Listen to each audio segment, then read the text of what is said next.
I knocked on my son's front door, holding a gift bag full of premature baby clothes and a casserole I'd spent 3 hours perfecting, expecting to see my daughter-in-law's round belly and tired smile.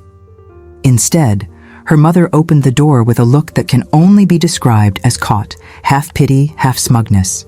And before I could ask if everything was okay, I heard it. A newborn's cry. Sharp, insistent, unmistakable. My grandson, already born. And no one had called me. My son appeared in the hallway behind her, holding a bottle, and when our eyes met, he didn't apologize. He didn't rush to explain, he just shrugged and said, "I didn't think it was important to tell you." I stood there on the porch like a stranger at my own family's door. Before I tell you what I did next, I need to know I'm not alone in this. Leave a comment telling me what you would have done in my place, and let me know where you're listening from, because what happened after that moment changed everything. My name is Margaret Chen. I'm 62 years old, and I live in Portland, Oregon. For the last 34 years, I ran a mid-sized medical supply distribution company that my late husband and I built from nothing. When he passed 6 years ago, I kept it running, grew it, and eventually sold it 2 years ago for a figure I won't name. But let's just say I no longer worry about money. I say this not to brag, but because it matters. It explains why my son, Eric, 33, always knew there was financial security in the family. It explains why I was able to offer to cover the hospital bills when his wife, Angela, got pregnant. And it explains why, when they shut me out of the most important moment in their lives, it wasn't just emotional, it was calculated. I'm not the kind of woman who makes scenes. I'm not loud. I don't throw things or make threats. I spent decades negotiating with hospital administrators, suppliers, and insurance companies. I learned early that the quietest voice in the room is often the one everyone underestimates. And that's exactly what my son was about to learn. The first signs started about 4 months into Angela's pregnancy. I'd been calling every few days to check in, offering to help with the nursery, asking if they needed anything. My calls started going to voicemail more often. When Eric did pick up, his answers got shorter. "We're fine, Mom. Angela's resting. We'll let you know." I chalked it up to stress, hormones, first-time parent anxiety. I told myself I was being paranoid. Then came the baby shower. I wasn't involved in planning it. Angela's mother, Diane, took over completely. When I offered to co-host or contribute, Diane said, "Oh, we've got it covered, Margaret. You just show up and enjoy." I showed up. I was seated at a table in the back with Angela's great aunt, who was 90 and deaf in one ear. All the games, the speeches, the gift opening, I watched from a distance while Diane stood next to Angela like a co-parent, opening gifts, taking photos, making toasts. I smiled through it. I didn't say a word, but I felt it, the edge of something. After that, I started noticing the pattern. My texts took longer to get responses. My offers to help were politely declined. When I asked about doctor's appointments, Eric would say, "Angela's mom went with her." When I suggested we set up the crib together, he said, "Diane already ordered one." It was like I was being quietly written out of the story, but I convinced myself I was overreacting. They were busy. They were overwhelmed. I told myself to give them space. Then I found out about the due date. I'd been under the impression Angela was due in mid-September. That's what Eric had told me months earlier. But when I casually mentioned it to my cousin, who's an OB nurse and had run into Angela at a prenatal yoga class, she looked confused.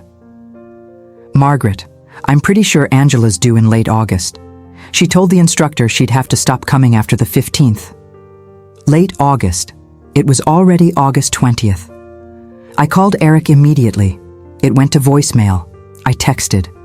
No response. I called Angela. Straight to voicemail.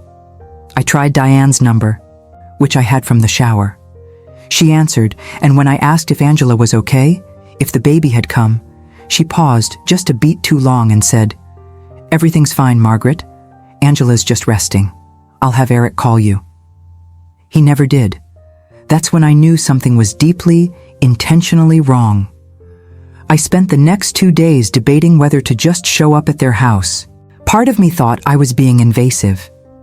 The other part of me, the part that had spent decades reading contracts and recognizing when someone was trying to squeeze me out of a deal, knew I was being pushed out on purpose.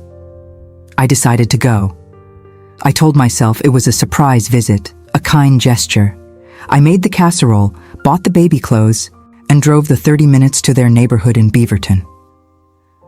When Diane opened that door and I heard my grandson crying inside, the ground beneath me shifted. "Margaret," she said, her smile tight, "this is unexpected." "Is Angela okay?" I asked, my voice steady despite the pounding in my chest. "Is the baby—" "Everyone's fine," Diane said quickly, not moving from the doorway. "The baby came a little early. Angela's recovering. It's been a lot." "When?" I asked. She hesitated. 4 days ago." 4 days. My grandson had been alive for 4 days and no one told me. Eric appeared behind her, and that's when he said it. That line. "I didn't think it was important to tell you." I looked at my son, my only child, the boy I raised alone after his father died, the man I had supported, loved, and sacrificed for, and I saw a stranger. I didn't yell. I didn't cry. I handed Diane the casserole, set the gift bag on the porch and said, "Congratulations." Then I walked back to my car, got in, and drove home in complete silence. But inside, something had clicked into place. I spent that night going through my records. I keep meticulous files, always have. I pulled out every email, every text, every financial document related to Eric and Angela. And there it was. A pattern I hadn't wanted to see. 3 months earlier, I'd offered to cover the hospital bills. Angela's insurance was decent, but not great, and they were worried about out-of-pocket costs. I'd told Eric I'd handle it, set up a direct payment arrangement with the hospital. He'd thanked me, said it was a huge relief. I'd contacted the billing department at the hospital where Angela was registered, filled out the paperwork, and put my credit card on file as the guarantor for the delivery and postnatal care. But when I looked at my bank records, I saw something odd. 2 weeks before the baby was born, there had been a call to the hospital from my phone, except I hadn't made it. I checked my call log. Nothing. Then I checked my email. There was a confirmation email I'd never seen, sent to my spam folder, confirming that I'd requested to be removed as the financial guarantor. Someone had called the hospital pretending to be me. I called the billing department the next morning. I explained the situation calmly, asked them to pull the recorded call if they had it. The woman I spoke to was sympathetic, but firm. "Ma'am, we received a call from your number requesting removal. We verified the last 4 digits of your social and your address. The request was processed." "When was this call made?" I asked. She checked. "August 6th, 2:17 p.m. I was at a medical conference in Seattle on August 6th. I have receipts, photos, a hotel reservation. I was nowhere near my phone during that time. Someone had my information. Someone had access to my phone or my accounts or both. I started reviewing everything, my passwords, my accounts, my home security footage. I'd installed cameras after a neighborhood break-in scare last year. I went back to early August, and there it was. August 5th. Eric had come over to borrow a box of old baby things I'd saved from when he was little. I'd been in the backyard watering plants. The camera in my kitchen caught him standing at the counter where I always leave my phone charging. He picked it up. He was on it for 90 seconds. Then he put it down and called out to me that he was leaving. The next day, the hospital received the call. I sat in my living room, staring at that footage, and I felt something I hadn't felt in years. Not sadness, not even anger. Clarity. This wasn't an oversight. This wasn't about space or boundaries. This was a plan. They decided I wasn't necessary. They decided I was an obligation, not family. And they'd actively worked to remove me. I didn't confront Eric. I didn't call Angela or Diane. I did what I've always done. I planned. I contacted my attorney, Gregory Lim, the same man who'd handled my business sale. I explained the situation calmly, showed him the evidence. He reviewed everything and nodded slowly. Margaret, this is identity theft. It's also elder financial abuse, technically, even if no money was taken. And if they used your credentials to remove you from a financial obligation without your consent, that's fraud. I don't want to press charges, I said. Not yet. I just want to know my options. He laid them out. I could report it to the police. I could sue for damages, or I could use it as leverage. I chose leverage. I also made another call to the hospital. I spoke to the head of billing and explained very calmly that I was the victim of fraud, that I had not authorized my removal as guarantor, and that I would like to be reinstated immediately so I could review the bills before making any payment decisions. They reinstated me. And when I saw the bill, the full bill for Angela's delivery, the 4-day hospital stay, the neonatal care, my heart sank. Not because of the cost, because of what it represented. The bill was nearly $48,000. Angela's insurance covered about 60%. The remaining balance, $18,700, was now sitting in my account, waiting for my approval. They had removed me, excluded me, humiliated me, and then left themselves on the hook for a bill they couldn't afford. I didn't pay it. 2 weeks passed. I didn't hear from Eric, not a word, no apology, no explanation, no photo of my grandson, nothing. Then, on a Thursday evening, my phone rang. It was Eric. "Mom," he said, his voice tight, "we need to talk." "About what?" I asked, my tone pleasant. "The hospital bill. They said you're listed as the guarantor, but you haven't approved payment. Angela's getting calls from collections. This is serious." I let the silence hang for just a moment. "Oh," I said lightly. "I didn't think it was important to take care of that." There was a pause. Then, "What?" "I didn't think it was important," I repeated. "Just like you didn't think it was important to tell me my grandson was born." "Mom, this isn't—" "Eric," I said, my voice still calm, still steady. "I know what you did. I have footage of you taking my phone. I have records of the fraudulent call to the hospital. I have emails. I have everything." Silence. "You removed me from your life," I continued. "You made it very clear I wasn't needed. So I'm respecting that. You don't need me for the bill either. You can't just—" "I can, and I am. If you'd like to discuss this further, you're welcome to have your attorney contact mine. His name is Gregory Lim. I'll text you his number." I hung up. 10 minutes later, my phone exploded. Texts from Eric, from Angela, from Diane. All of them frantic, angry, accusing me of being petty, of punishing a baby, of being cruel.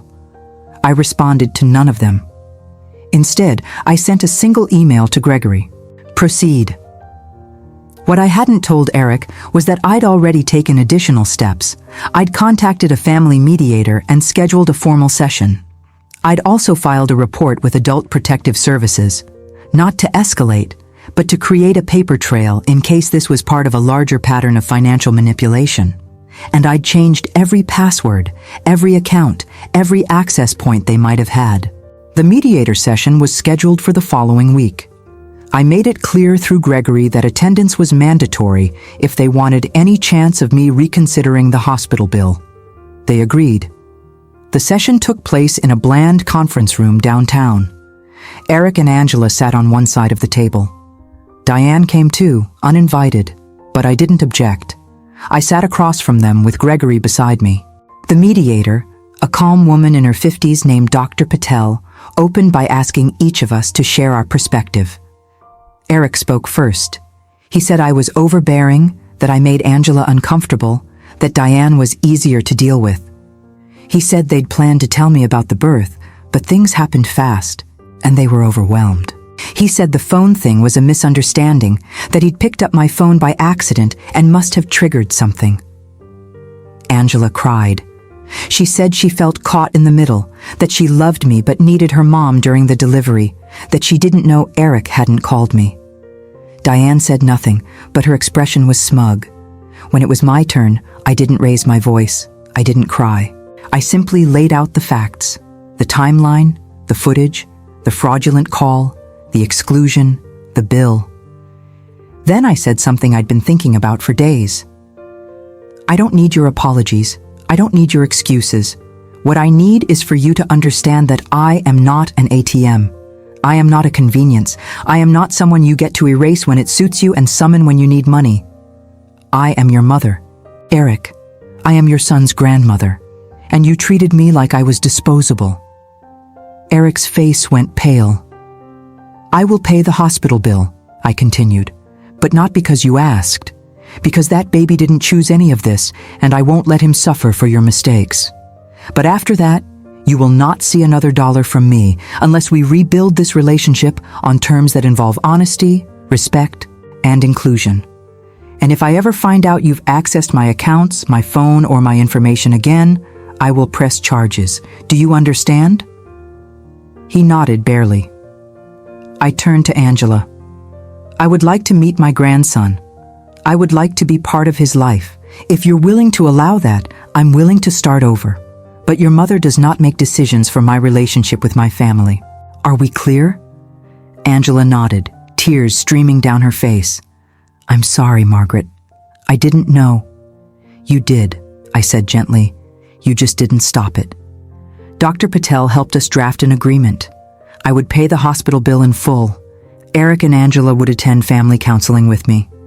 I would have scheduled visitation with my grandson, starting with supervised visits, then building from there. Diane would no longer be present during my visits unless I agreed. And Eric would sign a document acknowledging the phone incident and agreeing to financial boundaries going forward. They signed. I paid the bill the next day. That was 3 months ago. I've seen my grandson James 8 times now. He's beautiful. He has my late husband's eyes. I'm not allowed to babysit alone yet. That will take time. But I'm building trust. Slowly. Eric and I are in therapy. It's hard. There are sessions where I want to walk out, but I stay. Because I meant what I said. I'm not disposable. Angela and I are cordial. She's young, and I think she genuinely didn't understand the weight of what was happening until it was too late. I don't entirely forgive her, but I'm trying. Diane and I don't speak. I made it clear through Angela that she's not welcome in my home, and I won't attend events where she's positioned as the primary grandmother. Angela didn't fight me on it. I think she finally understood the cost of letting her mother run the show. I didn't do this for revenge. I didn't do it to punish anyone. I did it because I spent 62 years learning that silence isn't weakness, it's strategy. I did it because I refuse to be erased. And I did it because I want James to grow up knowing his grandmother wasn't someone who disappeared when things got hard. I was someone who stood her ground. If you're an older parent, a grandparent, or someone who's been pushed aside by the people you love most, hear me when I say this. Your dignity is not negotiable. Your presence is not optional. And your love is not something they get to weaponize. Don't make a scene. Don't beg. Don't let them see you break. Just quietly, calmly, take back your power and let them come to you. If this story resonated with you, leave a comment telling me your truth. Have you been shut out by family? How did you handle it?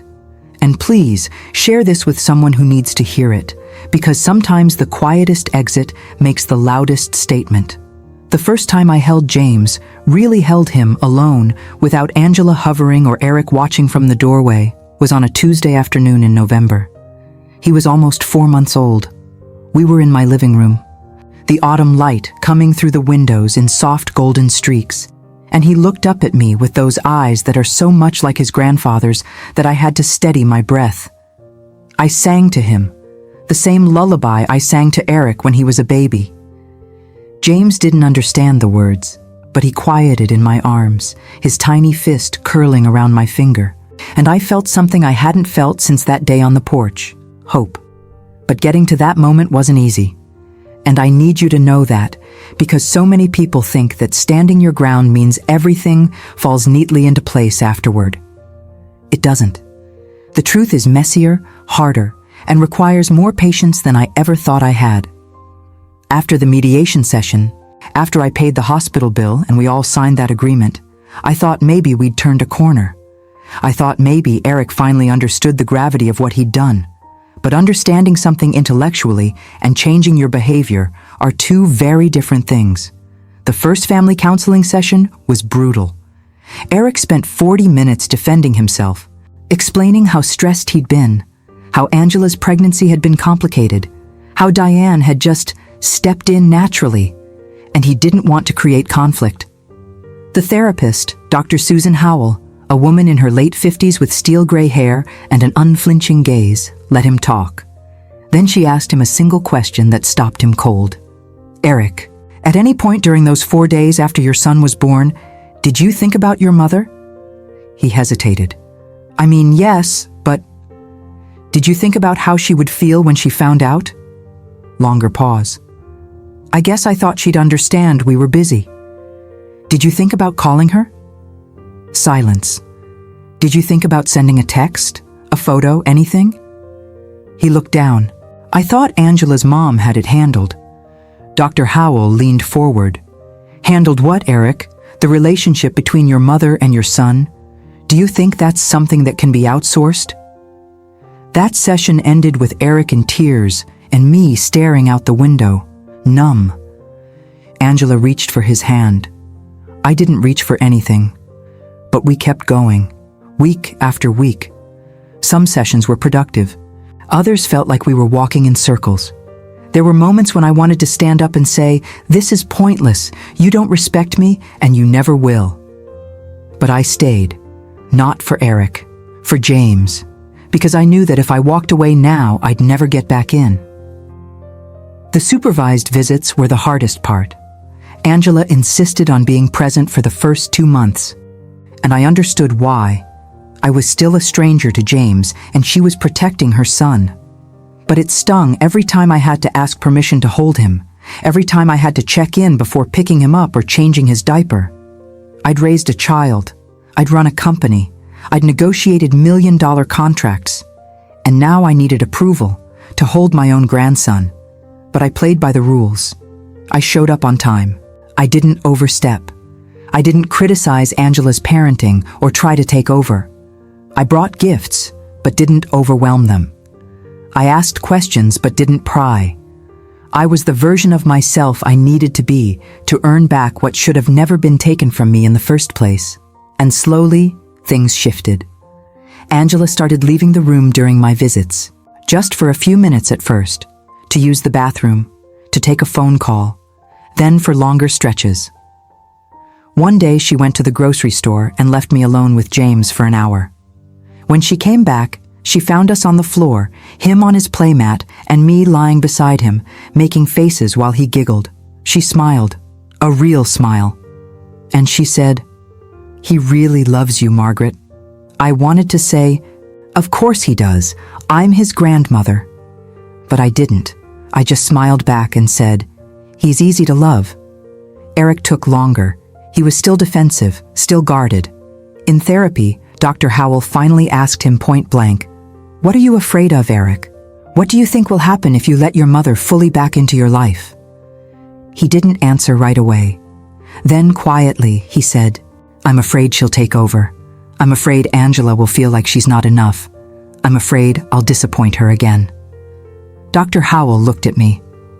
"Margaret, do you want to take over?" I thought about it, really thought about it. Then I said, "No, I want to be included. There's a difference." "And if Eric disappoints you again?" she asked. "Then we'll deal with it," I said. "But I can't protect him from his own mistakes. That's not my job anymore. My job is to love my grandson and to show up when I'm invited. That's it." Something in Eric's face softened that day. By December, I was babysitting. Not overnight, not yet, but for a few hours at a time while Eric and Angela went to dinner or ran errands. James started recognizing me. When I walked into a room, he'd light up, reach for me. It was the validation I didn't know I needed. But the biggest shift came on Christmas Eve.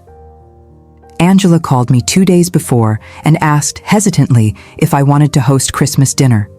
She said Diane had assumed she'd be hosting, but Angela wanted James's first Christmas to be somewhere neutral, somewhere that felt like family. She said, "I think it should be at your house, Margaret, if you're willing." I said yes. I cooked for 3 days. Turkey, stuffing, mashed potatoes, green bean casserole, rolls, 3 kinds of pie. I set the table with my good china, the set my husband and I got as a wedding gift. I put up a tree. I bought gifts, modest ones, thoughtful ones. A silver rattle for James, a leather-bound journal for Eric, a cashmere scarf for Angela. They arrived at 4 in the afternoon. Diane was not with them. Angela handed me James, bundled in a red sweater, and said, "Merry Christmas, Margaret." Eric hugged me. A real hug. The first one in months. We ate, we laughed. James sat in his high chair and gummed a piece of roll while we toasted with sparkling cider. At one point, Eric raised his glass and said, "To Mom, for not giving up on us." I raised mine. To second chances. After dinner, Angela asked if I wanted to give James his first bottle of the night. I did. I fed him in the rocking chair in my living room, the same chair I'd rocked Eric in 33 years ago. And I looked down at this tiny person, this boy who didn't know anything about betrayal or hurt or complicated family dynamics. And I made him a silent promise. I promised him I'd never be the kind of grandmother who disappears. I'd never be the one who holds grudges so tightly that I forget to hold him. I'd be present, steady, and safe, always. When Eric and Angela left that night, Eric paused at the door. "Mom," he said, "I'm sorry. I know I've said it before, but I need you to know I mean it. What I did, what we did, it was wrong, and I'm going to spend a long time making it up to you." I touched his cheek. "You already are." It's been almost 6 months since that day on the porch. 6 months since I heard my grandson's cry and realized I'd been erased. And I won't lie to you, some days are still hard. Some days I see a photo on Angela's social media of Diane holding James, and I feel that old ache. Some days Eric says something dismissive or distracted, and I wonder if he's really changed or if he's just going through the motions. But then I remember that night in November, sitting in the mediation room, when I said out loud that I wasn't disposable.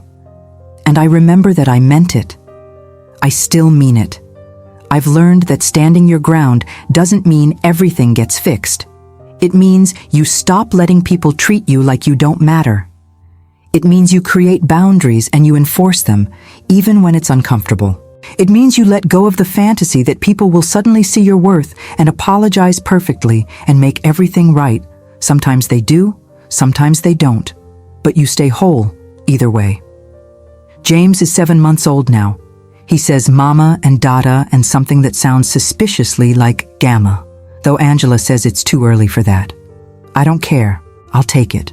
I see him twice a week. I babysit every other Saturday. I'm invited to doctor's appointments now. I'm in the family text chain. I'm not an afterthought anymore. Eric and I are still in therapy. We probably will be for a while. But we're talking. Really talking. And sometimes, when he looks at me, I see the little boy he used to be, the one who held my hand crossing the street, who brought me dandelions from the yard, who told me I was the best mom in the world. I don't need him to say that now. I just need him to see me. And finally, he does. If you've been excluded, pushed aside, or erased by the people you love, I need you to hear this. You are not too old to start over. You are not too tired to set boundaries. You are not too hurt to demand respect. Walk away if you have to. Stand your ground. Protect your peace. And wait. Wait for them to realize what they lost. Wait for them to come back. If they're willing to do the work, and if they don't, you'll survive that too. Because the most important relationship you have is the one with yourself. And once you stop abandoning yourself to keep the peace, everything changes. I don't know what the future holds for me and Eric, for me and Angela, for me and James. I don't know if we'll ever be the kind of family I always imagined, but I know this. I'm still here. I'm still standing. And I'm not going anywhere. That porch, that moment, that sound of my grandson crying behind a door I wasn't supposed to be at, it broke something in me. but it also built something stronger. It built a woman who knows her worth, and no one, not my son, not his wife, not anyone, will ever make me forget that again. Thank you for listening to my story. If it helped you, if it gave you permission to stand up for yourself, then it was worth telling. Leave a comment, share your truth, and remember, you are not disposable. You never were. Now go hold your ground and let them come to you. It's June now. James is 1 year old. We celebrated his birthday last weekend in my backyard, the same backyard where I stood watering plants the day Eric stole my phone information. But I don't think about that anymore. Not much anyway. The party was small, just Eric, Angela, James, and me. Angela's father came too. He lives in Seattle and I'd never met him before. Turns out he's been divorced from Diane for 3 years. We talked for an hour about vintage cars and terrible in-laws, and by the end of the afternoon, he'd asked for my number. Not romantically, just as a friend who understood what it was like to be pushed aside by someone you once trusted. Diane wasn't there. Angela made that decision herself. She told me 2 weeks before the party that she'd had a difficult conversation with her mother, that she'd finally told her the exclusion wasn't okay, that the smugness at the door that day was cruel, and that if she wanted to be part of James's life, she needed to respect both of his grandmothers. Diane apparently didn't take it well. She accused Angela of being ungrateful, said I had poisoned her against her own mother, and hung up. They haven't spoken since. Angela cried when she told me. I held her hand and said, "You did the right thing. It won't feel like it for a while." "But you did." She nodded. Then she said something I'll never forget. "Margaret, I see it now. The way my mom made everything about her. The way she pushed you out because she wanted to be the only grandmother that mattered. I didn't realize I was letting it happen. And I'm so sorry." I told her the truth. You were scared. You wanted your mom. I understand that. But you're a mother now too. And one day, James might have a partner, and you'll have to decide what kind of mother-in-law you want to be. Remember this. She promised she would. But the call I never expected came 3 days ago. I was at home, reading on the porch, when my phone rang. Unknown number. I almost didn't answer, but something made me pick up.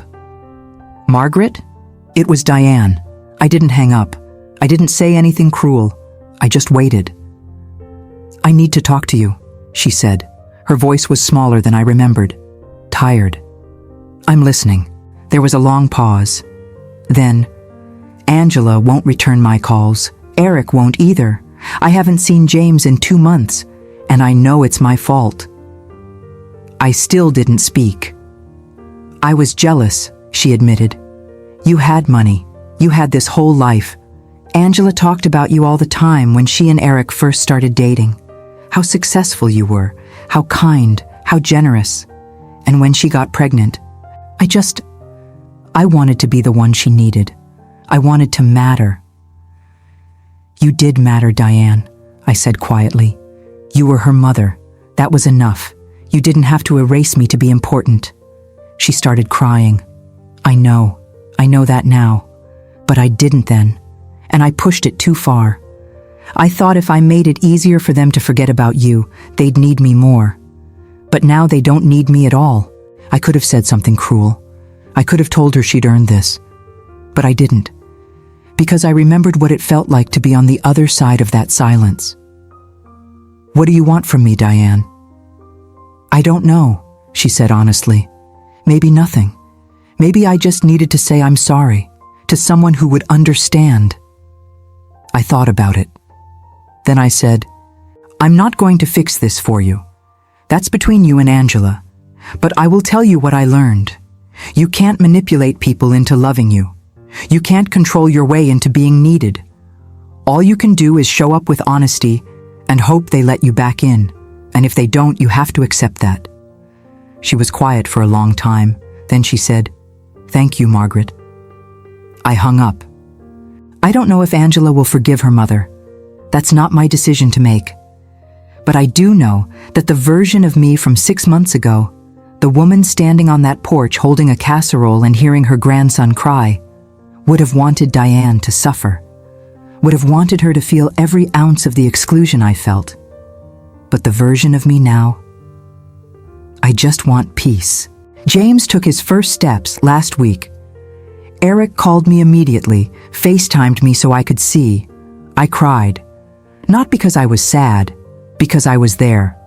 I didn't miss it. Eric still has work to do. He still falls back into old patterns sometimes, making decisions without telling me, assuming I'll just understand. But when I call him on it, he listens now. He apologizes. He tries harder. And that's all I ever wanted. Not perfection, just effort. I've started volunteering at a senior center downtown, teaching a class on financial literacy for older adults. I meet so many people who've been taken advantage of by their families. Children who drained accounts, grandchildren who manipulated them into signing over property, relatives who disappeared the moment the money ran out. I listen to their stories, and I tell them mine. And I watch their faces change when they realize they're not alone. One woman, Dorothy, told me last week that her daughter hadn't spoken to her in 3 years because she refused to co-sign a loan. She asked me if I thought she'd ever hear from her again. I told her the truth. Maybe, maybe not. But either way, you'll survive. And you'll know you didn't betray yourself to keep someone who didn't value you. She cried. Then she thanked me. I don't know what the next chapter of my life looks like. I don't know if Eric and I will ever have the relationship I once dreamed of. I don't know if Angela and Diane will reconcile. I don't know if James will grow up remembering me as the grandmother who fought to stay in his life, or just as the woman who was always there. But I know this. I didn't disappear. I didn't let them erase me.